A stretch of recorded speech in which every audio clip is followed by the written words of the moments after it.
สบายดีเด้อเอฟซีมาทุกคนเนาะเอามาต่อนะผมมานี่ทุกคนนี่นกป่าจับอยู่ก่อนเล่านี่นกเฮาเกาะไว้อยู่โกกพุ่มเขียวๆพุ่นมาเจอ2 ตัวไหมนะคู่หนึ่ง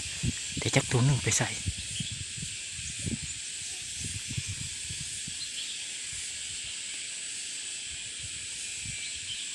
เสียง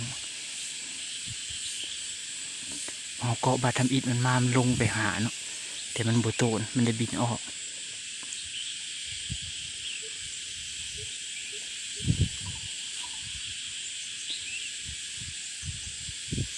เห็นไหมมาหาเดียวนะมาหาเดียวนะส่งผู้เมีย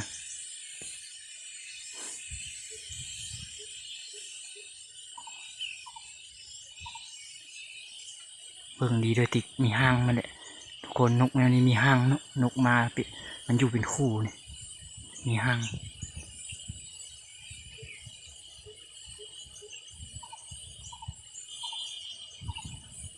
โอ้จับอยู่ก่อเราลินเซย3 วะ3เนาะ3 ตัวทุกคนมาแล้วมาตื่มอีกตัวหนึ่งห้าวดีขนาดตรงนั้นนะ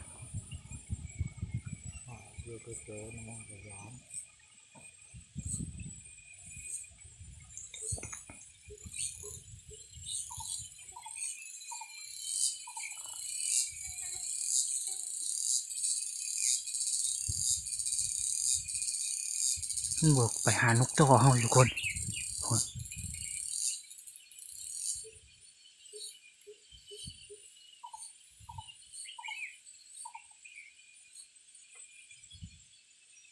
มาในรถคู่ใจ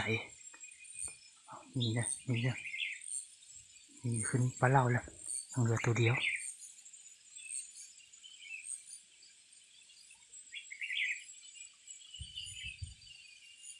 มี3 ตัวทุกคนตอนนี้ยังเหลือตัวเดียวตอนนี้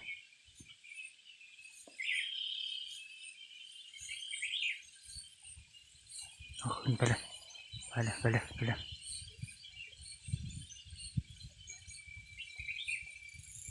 บินเข้าปลาเล่าแล้วเมื่อกี้จับกุกเล่าอยู่นอกนี่เนาะบินเข้าไปเลย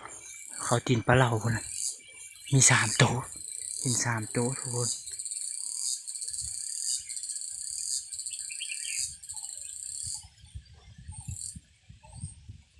ถ้าลุ้นเบิ่งนำกันว่าสิ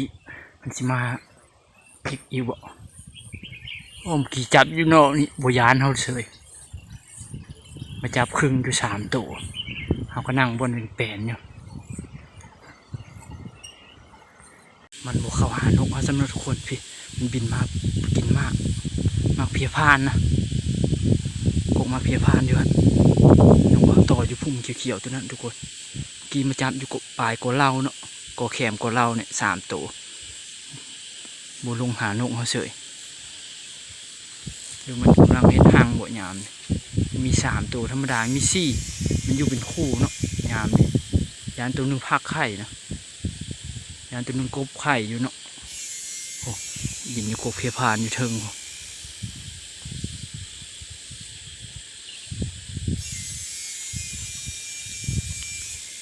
มาอีกก็เจอ2 ตัวเลยเนาะเอาเกาะนกไว้ก็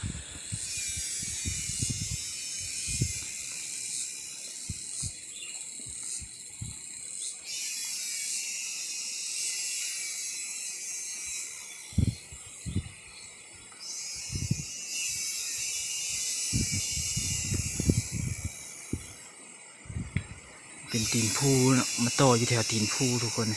เป็นตีนพูมันเลยนกมันอยู่น้ำสันนะนี่เนาะมันอยู่เรียบตามป่าเราป่าอย่างแต่ว่าวันนี้มีบัวลาย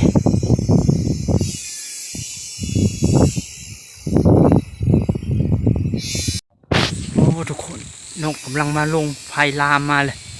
ไผ่ไม้ป่าลามมาเลยปุ๊บปั๊มปุ๊บปั๊มปุ๊บปั๊มมาเลยนกกำลังมาลง2 ตัวบินหนีมาเลยเมื่อกี้เขากัน2 ตัวโอ้โหเสียดายเลย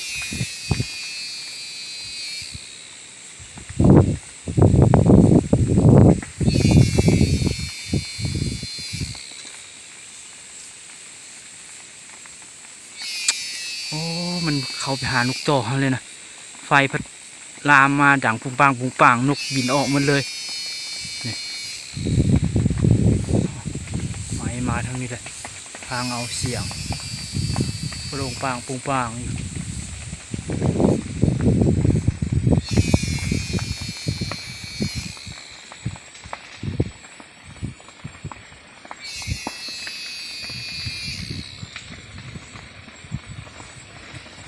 โอ้ลามมาแหงขนาดทุกคนมาน้ำลมเลยโอ้ไฟไหม้มาเลยนกกันหนีทุกคนเลยลุ้นว่าสีได้จากโตเมื่อกี้นี่บินเข้าซองโตบินเข้าซอง3 เทื่อเทื่อนี้เลยไฟเนาะปุงปังปุงปังมันตื่นไฟไหม้ป่าหนีเลยมาเลาะบึงจอบบึงนกนอนเลยนี่โอ้นกก็มี3-4 ตัวอยู่บนนี้นะโอ้เกือบเลยนะ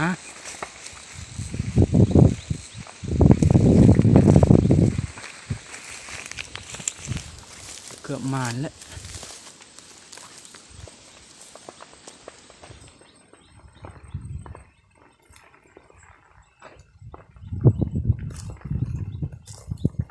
ดู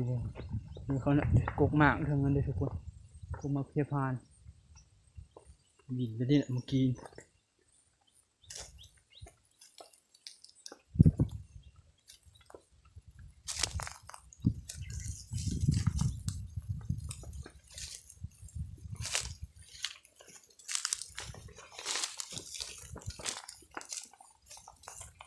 โอ้เฮสิ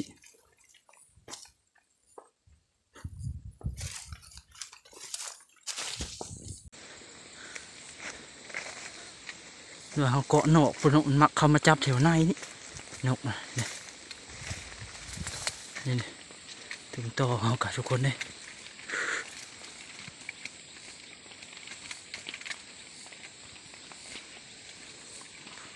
ไฟพันไม้มาโอ้ยอุกอ่างเลยเนี่ยนี่ต่อนกกำลังคักๆอยู่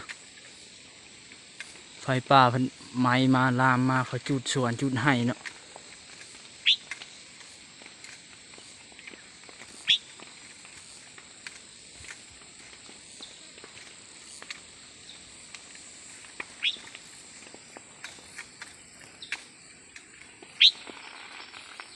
ทุกคน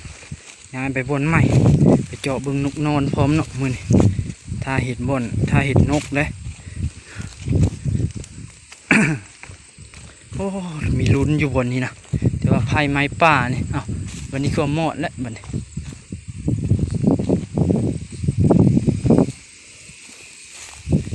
ไปเจอกันบนใหม่เนาะทุกคนเนาะบนนี้เกือบแล้ว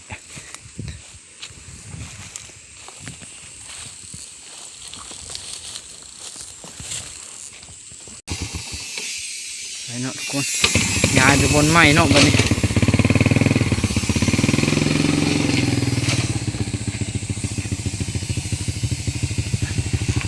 บนใหม่เด้อบัดนี้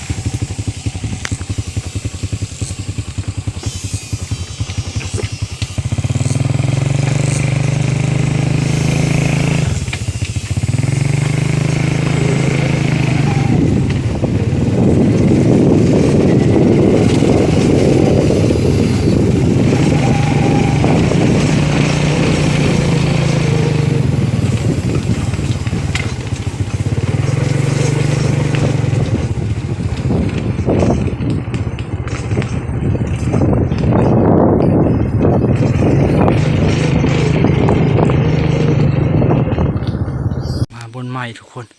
เงียบกิบบอลบอลเคยเห็นหลายๆอยู่นี่มันกินมากเพียพานมามื้อนี้ก็มิดเลยเงียบกิบเลยเนาะ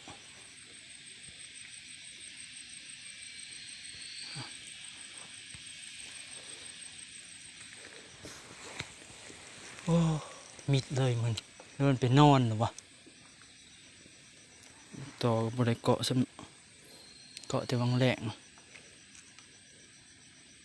ตอนนี้ก็4:30นะ โ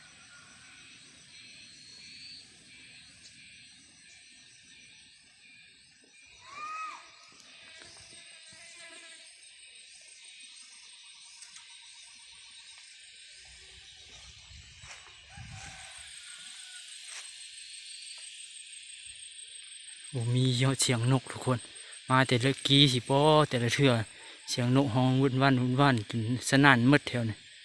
มาบัดนี้บ่เห็น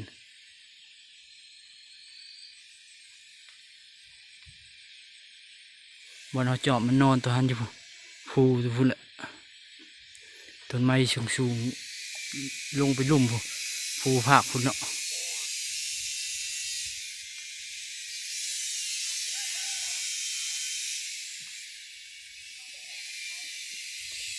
ไป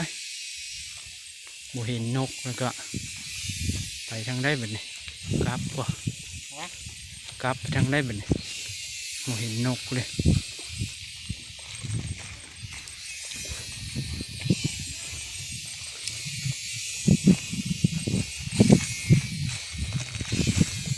โอ้ตะกี้มาแถวนี้นกสิบอึด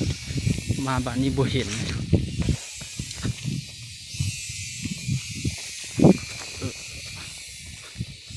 ม่วงเต็มกกม่วงดกขนาด